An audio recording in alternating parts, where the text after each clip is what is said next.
from the station taking action for you. This is ABC Action News. Now at 6:30, will Julie Schenecker testify on her own behalf? I'm Laura Harris live in the newsroom. What we're watching for as her trial continues in just hours. Breaking overnight as you were sleeping, Pasco fire crews finding a body inside a burned out duplex. A live report in moments. And also, we keep uncovering new information about that tragic fire in the upscale Avila neighborhood that people around the country are still talking about right now. A family of 4 later found dead inside. This morning, the focus on the father's last moments before he and his family were shot to death and their bodies burned in that massive mansion fire. But first, here's Shay with Florida's most accurate forecast. This morning, as you head out the door, we're mainly in the low to mid 70s across Tampa Bay, 73 in Tampa and Clearwater, 75 in St. Pete. We've got the upper 60s to low 70s in the interior right now. And Florida's most accurate day planner taking us up to 84 by noon. A little extra cloud cover today, 90 degrees as the high. So it's another hot and humid one with near zero chance for rain.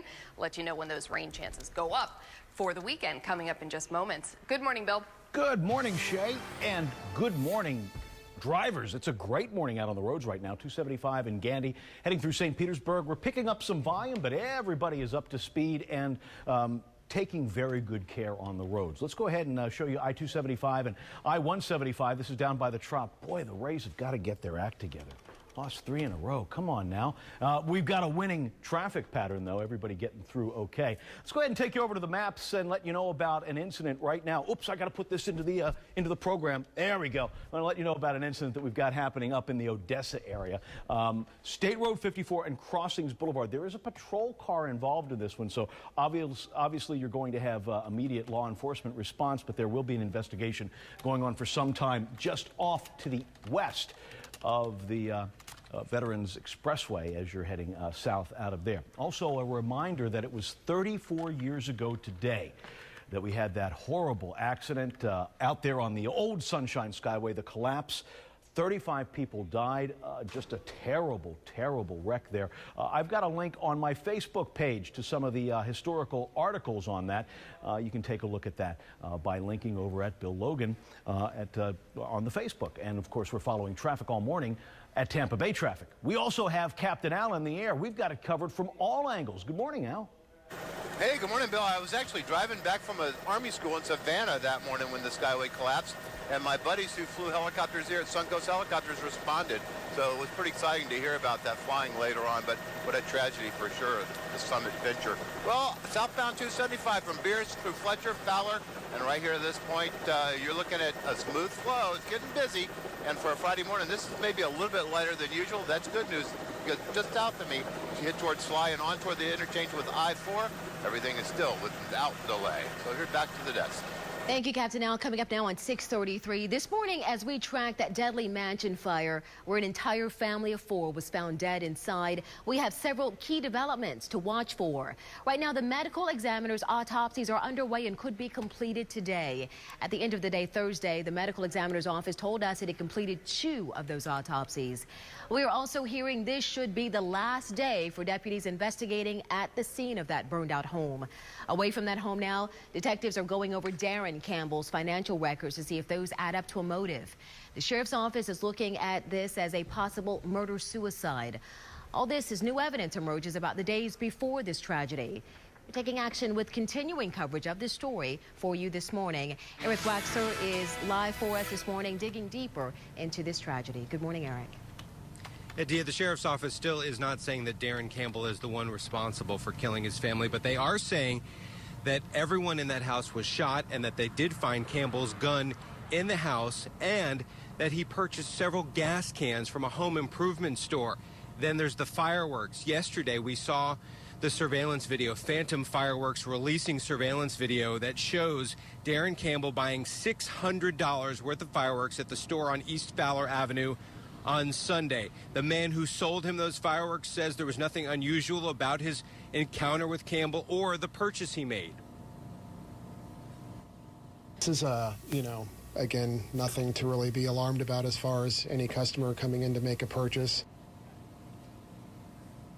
Phantom Fireworks says that the type of fireworks that Campbell bought were the kind that you would use in your backyard. They were not commercial grade and would not have necessarily been able to enhance any fire that was started in that house. We'll be out here all morning long and continue to bring you updates on air and online as we wait for more answers in this mysterious case.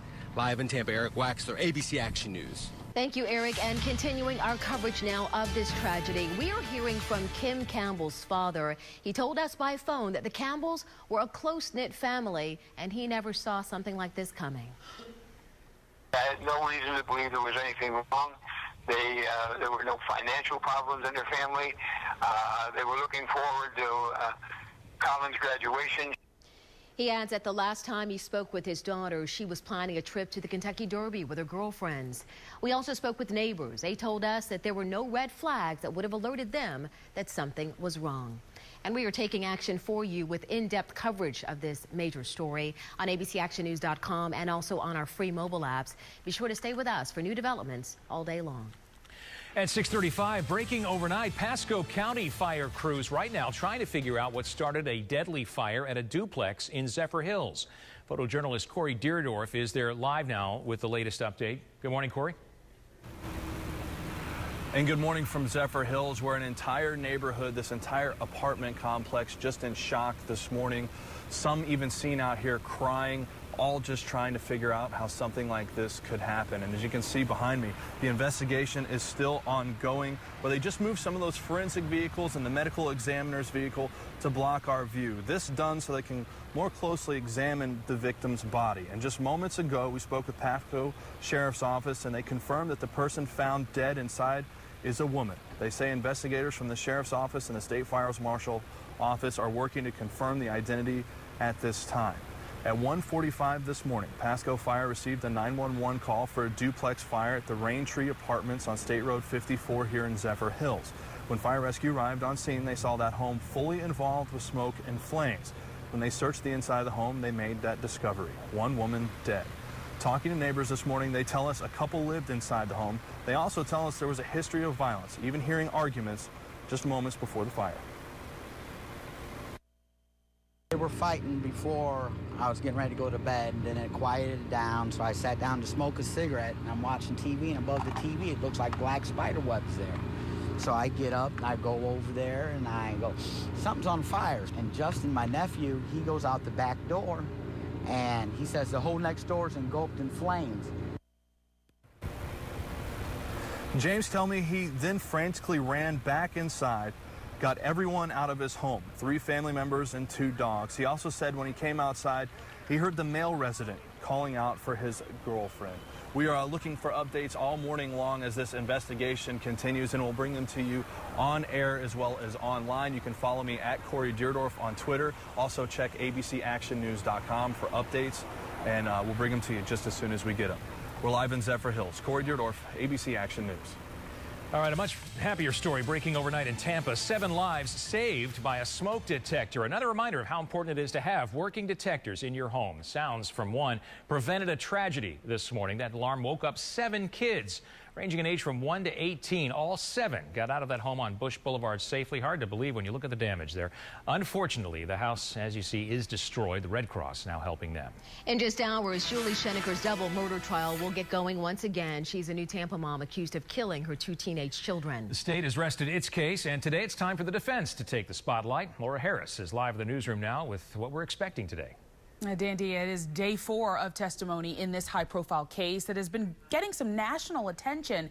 Today, the defense will begin building their case for the jury, a case that maybe, just maybe, will be founded on Scheneker's sanity or lack thereof, the day of those murders. Judge Battles gave the jury the day off yesterday, and for the last week, the state has painted a picture of an angry mother who was tired of listening to her teen children talking back.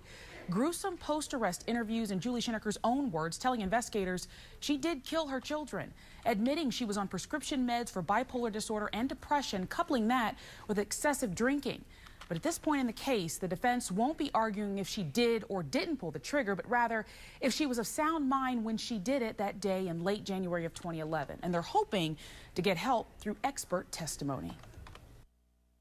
I anticipate that his testimony will be ultimately that he finds that she did not understand the nature and the consequences of her acts and that she did not understand the difference between right and wrong at the time the events took place. And that was our legal expert, Jeff Schwartz. He says it's important to remember the expert doctor can't testify to whether Schoenecker was insane or not at the time. The jury will have to decide if she knew the difference between right and wrong. As for Schoenecker, will she take the stand? Well, our legal expert says it wouldn't be smart, probably doing more harm than good for that insanity defense. Dan? Thanks, Laura. 6:40 now. This morning we are uncovering what was a top secret mission to make streets safer for kids and families in Sarasota over the past 2 years. This morning more details will be released on the undercover operation targeting drug dealers. Here's what we know right now about Operation Sarasota Cartel 2. The investigation began in May of 2012 and ended just last month with the arrest of 33 people. 5 of those now facing federal drug indictments. Officers also seized more than $500,000 worth of cocaine and 7 guns. All new this morning, a Florida mother says she will cherish this Mother's Day weekend more than she ever imagined. That's because her daughter is alive and doing well after she nearly drowned in their backyard pool last week. Alicia Laster says it only took a few seconds for her 18-month-old daughter, Kennedy, to wander off. I came outside and I just saw her floating, just floating in the water, face down, unconscious. So I'm thinking in my head, oh my God, my baby's dead. Laster jumped in, grabbed her daughter and pulled her out and started performing CPR. She says she hadn't taken a class in 10 years, but she remembered what to do, and paramedics say it absolutely helped save her baby's life. We're taking action for you online right now. Just go to Story Links for tips on keeping your family safe around the pool this summer. And as you head out this morning, we've got another day much like we've seen all week. We've got plenty of sunshine, fair weather clouds, and a high of 90, hot and humid. So a great day for a round of golf, and the earlier you get it in, maybe the less you'll sweat. Take a look at our weekend event forecast. We've got highs on Saturday and Sunday in the upper 80s, partly sunny skies, a slight chance for rain each day. I'll have more on that coming up in Florida's most accurate 7-day. But again, we've got some cool events. The Taste of Pinellas, we've got Pirate Days at Madeira Beach and in Ybor City. The tropical heat wave, now extended to 3 days, starts today and will continue through Sunday. Again, we'll have more on that weekend forecast coming up in just moments. Bill, what's going on with the traffic? Right now, we're looking good all across the Bay Area, including out around Bruce B. Downs and I-75. This is where they got that new loop coming over, and of course all the construction that is maintaining a very precarious sort of ride. We've got to look at all of your jam cams and the top of Jordan's head at Tampa Bay traffic when we come back. All right. Moms and frugal kids want to stay right here where you can get some freebies for Mom's Big Day. And are you underinsured or overinsured? Coming up, we're taking action for you with what you need to know right now to protect yourself and your family.